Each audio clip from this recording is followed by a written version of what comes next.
ngupai sapa mukmin alaiha ing atase zaujah abbarot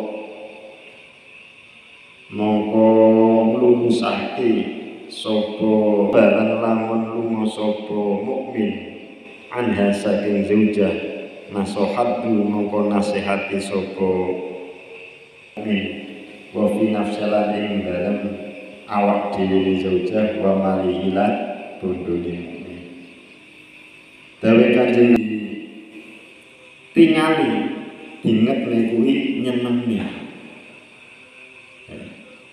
ketika dilihat menyenangkan niku tandanya diantaranya tandanya istri sholihah.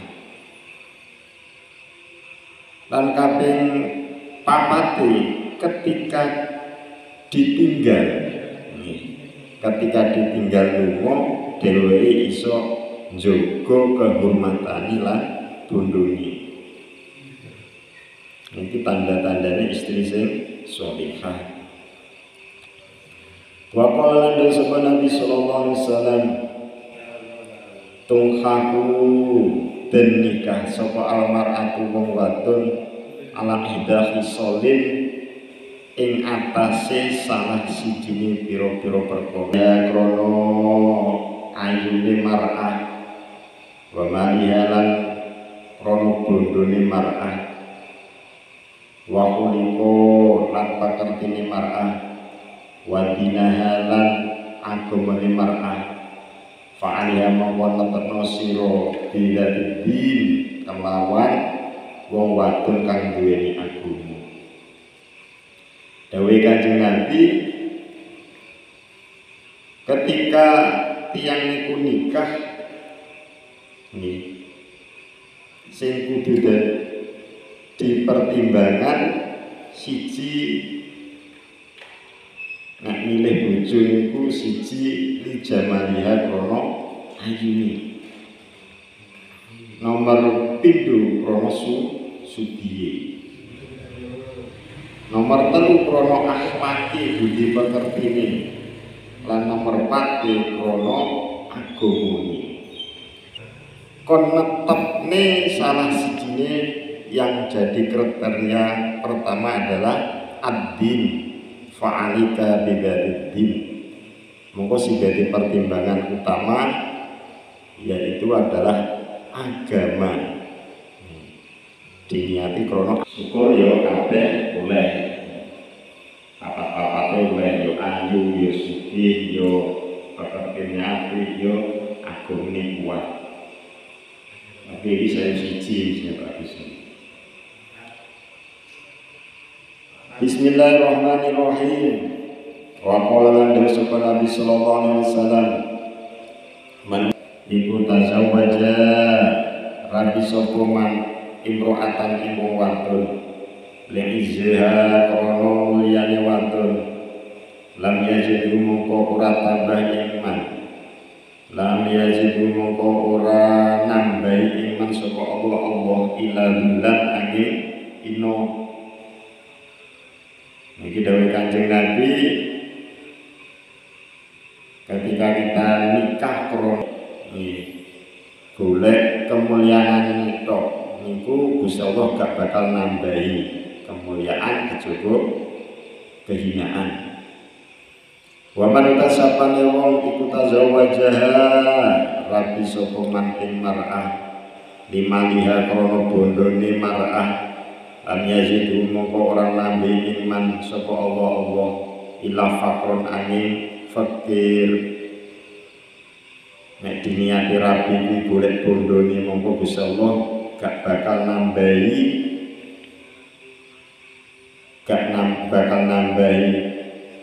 kesugihane kejaba malah dadekne fakir. Wa man tasabana iki hasabiha krana nasate mar'ah lam yazidu mongko ora tambah iman sapa Allah lam yazidu mongko ora nambah sapa man iman sapa Allah illa danaatan angin ing asur wa man tasabane wa lam yurid mongko ora ngarepake sapa man ila ayahumbo angin yeto ngeremaki sapa man ambasal bakal paring berkah maring bojone maring keluargane. Tapi nek diniati sakliyane niku monggo Gusti Allah gak paring berkah. Kok diniati krono ayune. Ayu iki sapa man min dabi saking dosane nabi. Wa malan barang ta'akharu kang keri apa man. Kala ngucap sapa ahadum salah sijine golongan mau. Amma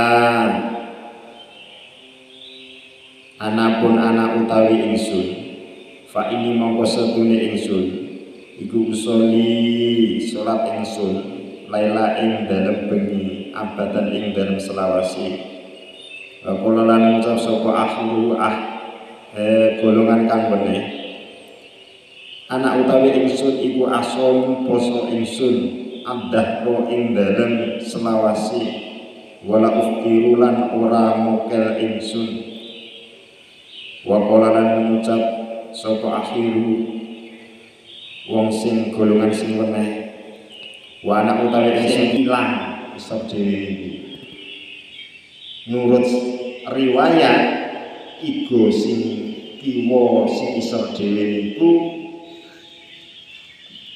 diciptakne Gusti Allah dadi bojo wadon dadi bojone mongko dicekni ora iso dijejekne beda karo wong lanang.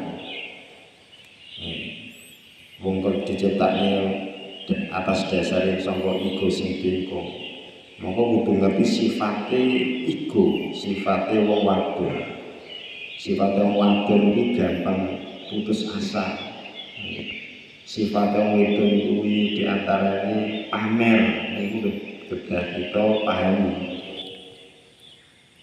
Wa qala la sapa Kanjeng Nabi sallallahu alaihi wasallam yastaghfiru nyuwunake pangapura lil mar'ati maring wong wadon al-muti'ati kang taat li zaujiha maring bojone mar'ah apa atayu manuk fil hawa ing dalem awang-awang wal khitamu lan pira-pira iwak fil ma'i ing dalem segara ing dalem banyu wal malaikatu lan malaikat fis sama ing dalem langit wasamsu lan srengenge wal qamaru lan rembulan madamat selagine langgeng saka mar'ah firida zaujiha iku firida zaujiha ing dalem ridane bojone mar'ah sepuro ning sekabehane manuk sing awang-awang lan sekabehane iwak ana segara lan sekabehane malaikat ono lan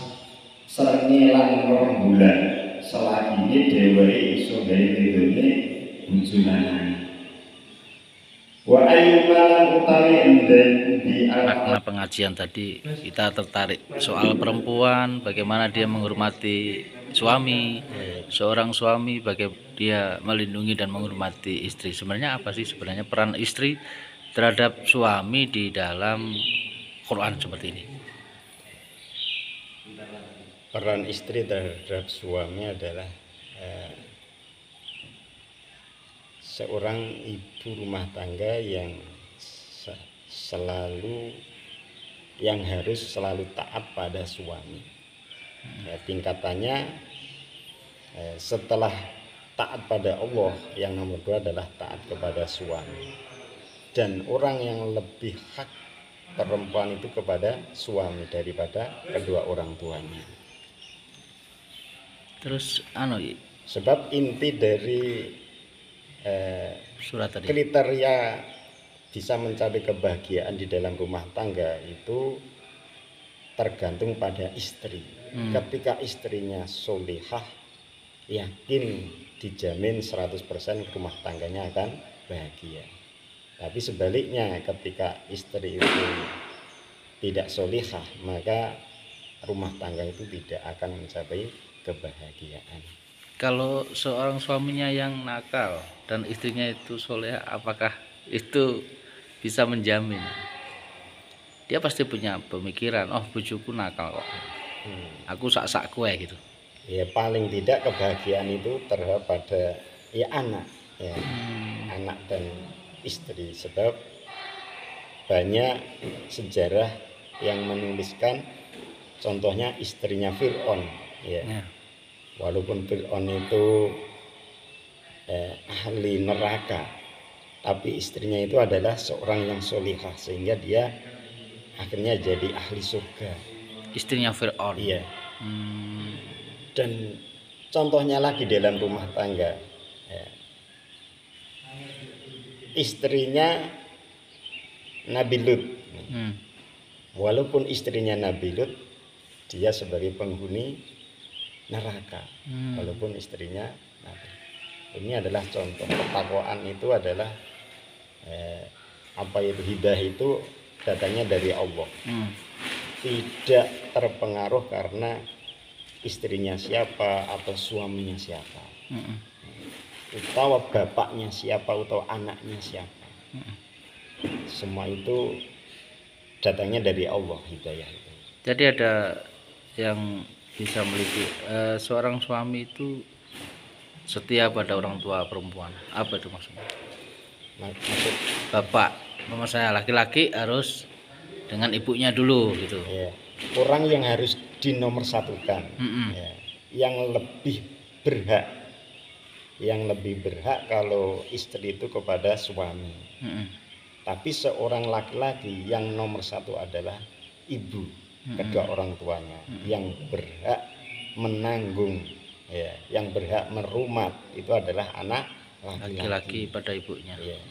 Berarti intinya tadi itu seorang suami itu saling menghormati dengan istri, dan istri juga demikian gitu ya. Ya.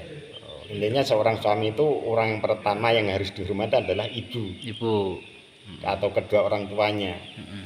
Istrinya nomor 2 itu ya. Tapi sebaliknya seorang istri harus hormat dulu ke suami. Iya, daripada orang tuanya. Karena sudah diputus ketika sudah nikah itu. Ya. Sudah beralih tanggung jawab. Dan kedua orang tua itu tanggung jawabnya putus kepada anak itu ketika sudah nikah. Kalau sudah nikah berarti seorang orang tua itu tidak berhak menanggung beban kebutuhan anaknya, karena sudah dinikahkan dan sudah bersuami. Tadi tanggung jawab terakhir itu menikahkan itu. Oke, makasih Pak Labib.